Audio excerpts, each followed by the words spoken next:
प्रिय विद्यार्थियों, आपका स्वागत है इस लेक्चर में। आज का विषय है पर्यटन की समस्याएं व उनका हल। राजस्थान पर्यटन पर आधारित ये तीसरा वीडियो लेक्चर है। इससे पहले अपन ने किया राजस्थान की अर्थव्यवस्था में पर्यटन की भूमिका। दूसरा अपन ने किया था राजस्थान में पर्यटन की संभावनाएं, और तीसरा ये वीडियो लेक्चर है कि पर्यटन की समस्याएं कौन कौन सी है व उनका क्या हल है। यह विषय बीकॉम पार्ट सेकंड के विद्यार्थियों के लिए है। ईएफएम फर्स्ट राजस्थान में आर्थिक पर्यावरण, और मैं डॉक्टर मनुशरत पाठक, ईएफएम विभाग, एसआरएलएस राजकीय महाविद्यालय कालाडेरा जयपुर। आप सभी विद्यार्थियों का पुनः हार्दिक स्वागत और अभिनंदन करता हूं। और उद्योगों की तरह ही पर्यटन एक ऐसा उद्योग है जिसमें विकास की बहुत अधिक संभावना है, लेकिन उसमें बहुत सारी समस्याएं हैं, बाधाएं हैं, और उन बाधाओं को दूर किए बिना राजस्थान में खासतौर से पर्यटन के विकास संभव नहीं है। और पर्यटन के विकास के द्वारा आर्थिक विकास को गति मिल सकती है। इसलिए पर्यटन की समस्याओं का समाधान अति आवश्यक है। सबसे प्रथम समस्या है भूमि की। पर्यटन के विकास के लिए पर्याप्त मात्रा में होटलों की स्थापना करनी है, लेकिन उसके लिए भूमि की सुविधाएं जुटाना जरूरी है। शहरी क्षेत्र में देखी जाए तो पर्यटन इकाइयों की स्थापना के लिए भूमि मिलना अत्यंत कठिन हो गया, मुश्किल हो गया है। इसके लिए प्रयत्न जरूरी है, और वो यह है कि नगर नियोजन में कम दरों पर पर्यटन के लिए विकास के लिए भूमि का प्रावधान किया जाना चाहिए। दूसरा है पूंजी सब्सिडी के रूप में। जिस प्रकार से औद्योगिक विकास के लिए पूंजी सब्सिडी का प्रावधान है, उसी तरीके से पर्यटन को विकसित करने के लिए, उसके प्रोजेक्ट को आगे बढ़ाने के लिए पूंजी सब्सिडी की व्यवस्था की जानी चाहिए। और इसके लिए दिसंबर 1993 में राज्य में पर्यटन विकास के लिए एक पूंजी निवेश की सब्सिडी की योजना लागू की गई, और इस योजना के अंतर्गत जो हेरिटेज होटल थे उनको छोड़कर अन्य पर्यटन इकाइयां, जिसमें 1 सितारा तथा उससे ऊपर श्रेणी के होटल या मनोरंजन पार्क, सफारी पार्क, मोटल आदि को 15% या 15 लाख रुपए की सब्सिडी देने का प्रावधान रखा गया। यानी इन दोनों में से जो भी कम, यानी 15% या 15 लाख, जो भी कम राशि होती थी उतनी सब्सिडी देने का प्रावधान इसमें रखा गया।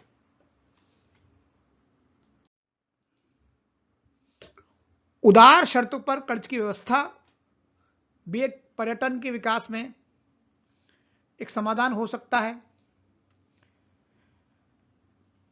पर्यटन क्षेत्र के विकास में उद्योगों की तुलना में अधिक समय लगता है, इसलिए वित्तीय संस्थाओं द्वारा जो कर्ज की शर्तें हैं उसको आसान बनाने की आवश्यकता है, उसको अधिक उदार बनाने की जरूरत है। उसके लिए 10% मार्जिन मनी उद्यमकर्ता द्वारा लगाई जाने वाली मुद्रा पर कर्ज मिलना चाहिए, तथा इसके लिए ब्याज व मूलधन सहित पुनर्भुगतान की अवधि अधिक होनी चाहिए, यानी 15 वर्ष रखी जानी चाहिए।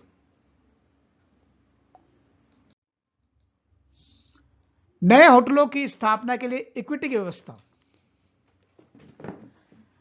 नए होटलों की स्थापना के लिए इक्विटी की व्यवस्था की जानी चाहिए, जिस प्रकार से अन्य उद्योगों के लिए की जाती है। और इससे क्या होगा, होटलों को वित्तीय संस्थाओं पर के कर्ज पर निर्भर नहीं रहना पड़ेगा और उनके ऊपर आश्रित रहने पर ब्याज का जो भार है वो अधिक पड़ता है, उससे वो मुक्त हो जाएंगे। इसी प्रकार से एक समाधान ये भी करों में छूट या करों में रियायतें, क्योंकि पर्यटन उद्योग के द्वारा विदेशी विनिमय अर्जित होता है, तो इस कारण से इसको प्रोत्साहन देने के लिए इस पर जो कर लगता है, इस पर जो टैक्स लगता है, इस पर जो जीएसटी लगती है, उसमें छूट होनी चाहिए या उसमें रियायत होनी चाहिए। होटल विकास के लिए अन्य विशेष सुविधाएं होनी चाहिए। होटल विकास के निर्माण को प्राथमिकता दी जानी चाहिए। इसके लिए विशेष कोटा दिया जाना चाहिए। अन्य उद्योगों की तरह बिजली व पानी की दरों में कमी रखनी चाहिए इसमें।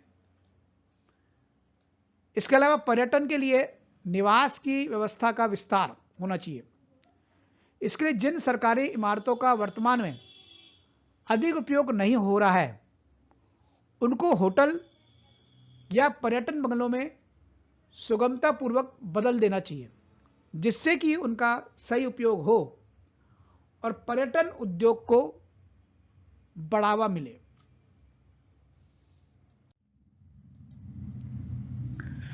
परिवहन का समुचित विकास किया जाना चाहिए। राजस्थान में खासतौर से जयपुर को अंतर्राष्ट्रीय एयरपोर्ट बनाया जा सकता है। इसकी बहुत अधिक गुंजाइश संभावना है। इसके अलावा विदेशों से चार्टर्ड उड़ानें यहां के लिए चालू की जानी चाहिए। ग्रुप यात्रा व गंतव्य स्थान जयपुर को रखना चाहिए, क्योंकि जयपुर के आसपास जोधपुर है, अजमेर है, उदयपुर है, ये सब पर्यटक स्थल है जो कि पर्यटन को आकर्षित करते हैं। तो इनके लिए सबके लिए उड़ानें होनी चाहिए, जिससे अधिक से अधिक विदेशी पर्यटक भारत में जयपुर आए और जयपुर से वो और आसपास के स्थानों पर जाएं। इस तरह की सुविधा जुटानी जरूरी है। इसके अलावा निजी क्षेत्र में हवाई सेवाओं व हेलीकॉप्टर सेवाओं को प्रोत्साहन दिया जा सकता है। परिवहन के समुचित विकास से पर्यटन को बढ़ावा मिल सकता है। अच्छी सड़कों का निर्माण करना चाहिए, अच्छी कारें सुविधाजनक हो वो विदेशी पर्यटक को देनी चाहिए।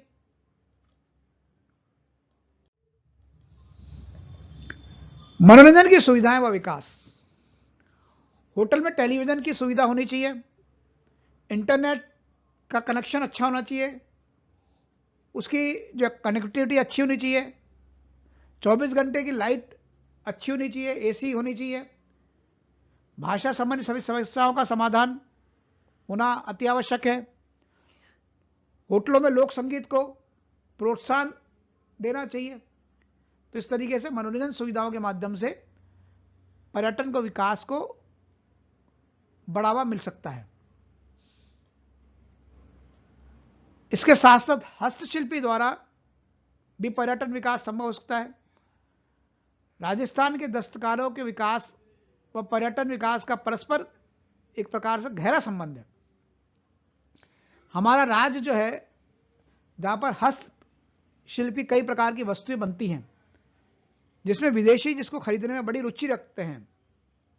इसमें आभूषण है, वस्त्र है, मूर्ति है, पर इसमें यह ध्यान रखना चाहिए कि कारीगर को उचित दाम उसके मिले और पर्यटक के साथ किसी प्रकार की धोखाधड़ी नहीं हो। अब इसके लिए यह हो सकता है कि नियंत्रित बिक्री केंद्रों का निर्माण किया जाए और वहीं से जो है वो इस हस्तशिल्प कला को बढ़ावा दिया जाए। अन्य सुझाव भी इसमें हो सकते हैं जो अति महत्वपूर्ण है। जैसे देखा गया है कि पर्यटक, विदेशी पर्यटक खास तौर से पहुंचता है कहीं भी, तो उसको भिखारी जो है उसको तंग करने लगते हैं, उसे भीख मांगने लगते हैं। घरेलू जो पर्यटक है उससे भी इस प्रकार का व्यवहार किया जाता है जिससे वो तंग हो जाता है और उस क्षेत्र में वो आना नहीं चाहता। तो इस प्रकार का ध्यान रखना चाहिए कि भिखारी के द्वारा इस प्रकार से पर्यटकों को तंग ना किया जाए। इसी प्रकार से पर्यटक विकास के लिए सख्त कानून की एक आवश्यकता है। इसको लपका प्रणाली से मुक्त रखना चाहिए। ऐसा देखा गया है जैसे कोई अपन पर्यटक देखते हैं, विदेशी पर्यटक जो घरेलू पर्यटक हो, तुरंत लोग उसके पास पहुंच जाते हैं, गाइड पहुंच जाते हैं या दुकानदार पहुंच जाते हैं या खिलौने वाले बेचने वाले पहुंच जाते हैं, हस्तशिल्पी पहुंच जाते हैं या टैक्सी ड्राइवर उसके पास पहुंच जाते हैं। तो उसके पास पहुंचकर वो ये चाहते हैं कि वो सेवा जो उससे ली जाए, और वो एक प्रकार से लपका प्रणाली है। तो इस लपका प्रणाली से इस पर्यटक को मुक्त रखना चाहिए। इससे अच्छा जो मैसेज नहीं जाता है।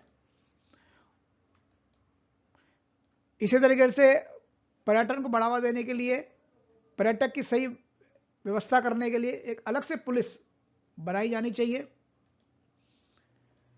हमें राज्य में आने वाले प्रत्येक विदेशी पर्यटक के सुझाव पर ध्यान देना चाहिए कि वो आखिर क्या अपनी बात क्या रखना चाहता है या उसका क्या प्रतिक्रिया रही हमारे राज्य की, और उस प्रतिक्रिया के आधार पर जो है वो हमें कदम उठाना चाहिए।